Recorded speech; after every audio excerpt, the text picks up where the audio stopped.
Hi, അപ്പോൾ എല്ലാവർക്കും നമ്മുടെ പുതിയൊരു വീഡിയോയിലേക്ക് സ്വാഗതം. അപ്പോൾ എങ്ങനെയുണ്ട്? അടിപൊളിയല്ലേ? അപ്പോൾ നമുക്ക് വീഡിയോയിലോട്ട് പോവാം. ഇന്നത്തെ സ്പെഷ്യൽ സ്രാവാണ് കേട്ടോ. നല്ല കുറച്ച് സ്രാവ് കിട്ടിയിട്ടുണ്ട്. അപ്പോൾ അതെങ്ങനെയാണ് കറി വെക്കുന്നതെന്നൊന്ന് നോക്കാം. നിങ്ങളൊക്കെ ഉണ്ടാക്കുന്നതാണെന്ന് എനിക്കറിയാം, എന്നാലും ഇതൊന്ന് കണ്ടു നോക്കണേ. പിന്നെ ഇത് ഈ ഒരു അളവിലാണ് കേട്ടോ പുളി എടുക്കുന്നത്. ആ പുളി ഒന്ന് കഴുകി വെള്ളത്തിലിട്ട് വെക്കാം. പിന്നെ അതിലേക്ക് ആവശ്യമായത് പച്ചമുളകും ഇഞ്ചിയും തക്കാളിയാണ് കേട്ടോ. അതൊക്കെ ഒന്ന് നന്നാക്കി ഇത് നമ്മൾ മീനിലിട്ട് വെച്ചിട്ടുണ്ട്. പിന്നെ ഇത് കുറച്ച് ഉപ്പ് കൂടി ചേർത്ത് കൊടുക്കുക. ഞാൻ കല്ലുപ്പാണ് ചേർക്കാറ്. പിന്നെ നമ്മൾ കുതിർത്ത് വെച്ച പുളി പിഴിഞ്ഞ് പാർന്ന് അതിലേക്ക് കുറച്ച് മുളക് പൊടിയും മഞ്ഞൾപ്പൊടിയാണ് കേട്ടോ ചേർത്ത് കൊടുക്കുന്നത്. ഒരു 3-4 സ്പൂൺ മുളക് പൊടിയും കുറച്ച് മഞ്ഞൾപ്പൊടി കേട്ടോ. അതിനൊരു പ്രത്യേകിച്ച് ഒരു അളവൊന്നുമില്ല. നമ്മൾ വീട്ടിൽ വയ്ക്കുന്ന കറീൻ്റെ ഒരു അളവിനനുസരിച്ചാണ് കേട്ടോ ചേർത്ത് കൊടുക്കുന്നത്. കുറച്ച് നേരം മീൻ അങ്ങനെ പുളിയും മുളകും ഉപ്പൊക്കെ ഇട്ട് അങ്ങനെ വെക്കും കേട്ടോ. പിന്നെ അടുപ്പത്ത് വെക്കാൻ നേരം ആ മീൻ അതിൽ നിന്ന് എടുത്ത് മാറ്റിയിട്ട് അവസാനമാണ് കേട്ടോ മീൻ ചേർത്ത് കൊടുക്കുക.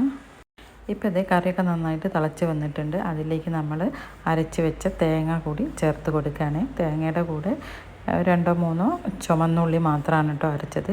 ചിലർ പെരുംജീരകവും നല്ല ജീരകവും ഒക്കെ അരയ്ക്കുന്നത് കണ്ടിട്ടുണ്ട്. പക്ഷേ ഞാൻ അതൊന്നും അരക്കലില്ല കേട്ടോ. എനിക്ക് അതിൻ്റെ ആ ഒരു ടേസ്റ്റ് ഇഷ്ടമില്ല. സ്രാവ് കറീൻ്റെ കൂടെ ഉള്ളി മാത്രമേ ചേർക്കലുള്ളൂ കേട്ടോ. ഇനി കറി ഒന്ന് തിളച്ച് വരുമ്പോൾ നമ്മൾ അതിലേക്ക് മാറ്റി വെച്ചിരിക്കുന്ന മീൻ കഷ്ണം കൂടി ഇട്ട് കൊടുക്കുകയാണ് ചെയ്യുന്നത്. അപ്പോൾ നമ്മുടെ കറിയൊക്കെ നന്നായിട്ട് തിളച്ച് വന്നിട്ടുണ്ട്. അപ്പോൾ നമുക്ക് മീൻ കഷ്ണമൊക്കെ അതിലേക്കൊന്ന് ഇട്ട് കൊടുക്കാം.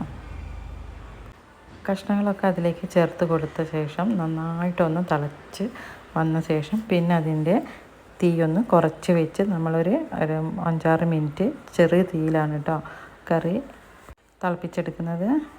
അങ്ങനെ തിളപ്പിച്ച് കഴിഞ്ഞ് കറിയൊക്കെ നല്ല സെറ്റായി വന്നിട്ടുണ്ടെങ്കിൽ അതിലുള്ള എണ്ണയൊക്കെ അങ്ങനെ തെളിഞ്ഞ് വന്നിട്ടുണ്ടാവും കേട്ടോ. അപ്പോൾ അതേ നമ്മുടെ മീനൊക്കെ വെന്ത് കറിയൊക്കെ വറ്റി കുറുകി വന്നിട്ടുണ്ട് കേട്ടോ. എണ്ണയൊക്കെ തെളിഞ്ഞ് വന്നിട്ടുണ്ട്. അപ്പോൾ നമ്മളതിലേക്ക് കരിവേപ്പില കൂടി ചേർത്ത് കൊടുക്കുകയാണേ. ഇനി ഒന്ന് വറവിട്ടെടുക്കുക കൂടി ചെയ്താൽ നമ്മുടെ കറി സെറ്റായിട്ടോ. അതിനായിട്ടിത് കടുക് പൊട്ടിച്ച് അതിലേക്ക് ചുമന്നുള്ളി, ചെറിയ ഉള്ളിയാണ് കേട്ടോ, 5-6 ചെറിയ ഉള്ളി ഒന്ന് മൂപ്പിച്ചെടുക്കുന്നുണ്ട്. അപ്പോൾ നമ്മുടെ ഉള്ളിയൊക്കെ നന്നായി മൂത്ത് വന്നിട്ടുണ്ട്. അത് നമ്മൾ വാങ്ങി വെച്ചിരിക്കുന്ന ഈ സ്രാവ് കറിയിലേക്ക് ഒന്ന് ഒഴിച്ചു കൊടുക്കുകയാണ് കേട്ടോ. അപ്പോൾ നമ്മുടെ അടിപൊളി സ്രാവ് കറി റെഡി ആയിട്ടുണ്ട്. എണ്ണയൊക്കെ നന്നായിട്ട് തെളിഞ്ഞ് വന്നിട്ടുണ്ട്. അപ്പോൾ ഇതിലും എളുപ്പത്തിൽ ഇനി സ്രാവ് കറി ഉണ്ടാക്കാൻ പറ്റുമെന്ന് തോന്നുന്നില്ല. അപ്പോൾ എല്ലാവർക്കും ഇഷ്ടപ്പെടുമെന്ന് വിചാരിക്കുന്നു. എല്ലാവരും ഒന്ന് സപ്പോർട്ട് കൂടി ചെയ്യണം. മറ്റൊരു വീഡിയോ വീണ്ടും കാണാം.